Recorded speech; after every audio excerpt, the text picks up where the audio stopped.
Hello everyone, I'm Rebecca McLaughlin-Eastham and welcome to a special edition of Energy Frontiers, where we bring you exclusive conversations with the most influential people in the global energy sector. Today, as you can see, you join me from Azerbaijan's capital, Baku, where the 11th ministerial meeting of the Southern Gas Corridors Advisory Council, alongside the 3rd ministerial meeting of the Green Energy Advisory Council, has taken place.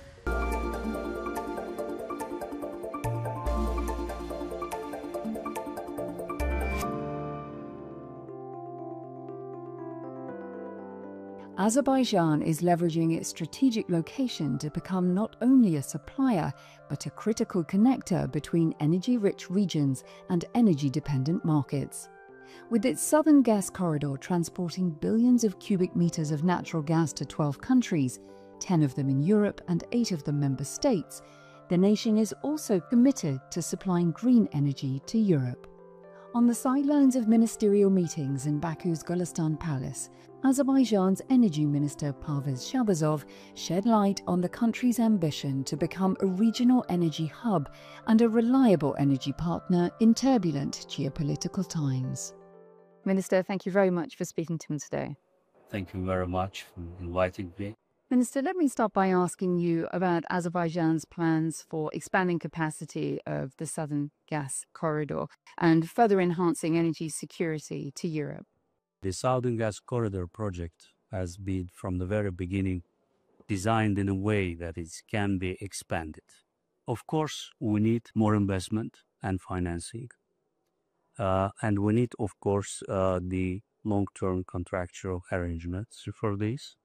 And of course, as the most recipients of the natural gas from Azerbaijan are the European countries, we need also the close involvement and support of the European Union and the European Commission. We would like also to have the access to the European Union programs and funds that are available for the energy security and also the energy transition. Well, let me pick up on that, because may I ask you how you're balancing your energy portfolio, as you say, marrying the two, the traditional oil and gas, the fossil fuels, with renewables, whilst also remaining committed to mitigating climate change and delivering an energy transition? Yeah, very good question. Actually, we have planned 10 power stations for wind and solar until 2027. And the installed capacity of the renewables in the overall share in the generation of electricity in Azerbaijan will get already by 2027 more than 33%. But it is only for the domestic use. We have additional projects to export green energy to our long-standing traditional partners in Europe. Picking up on that, we can refer to the Caspian Black Sea European Green Corridor, of course. What might be a status report? How is it going? So it is Azerbaijan, Georgia, Romania, Hungary, and the European Commission has been with us all the time from the very beginning. So it is something that also should bring more energy security and energy transition to Europe. We have already established a joint company in Bucharest. The name is KECO, and this company has already started its activities. The feasibility study of this project is already at the final stage, and we expect that it will open the way for the taking decision on investment decision on this project and start tendering this project. You've touched upon some of the agreements, the collaborations that you have with other nations, EU and beyond. What does the roadmap look like for partnerships beyond 2025? We have another project which actually started through the COP29 when the leaders of three countries, Azerbaijan, Kazakhstan and Uzbekistan, came together, signed intergovernmental agreement about connection of Azerbaijan with the Central Asia for the first time in the history. Even being the part of the Soviet Union, We have never been connected through the electricity and power transmission lines. There are plenty of projects, and most of them always either born here within the Southern Gas Corridor and Green Energy Advisory Council meetings, or broadly discussed in the framework of these events. Minister, it's been a pleasure. Thank you very much for your time. Thank you. Thank you very much.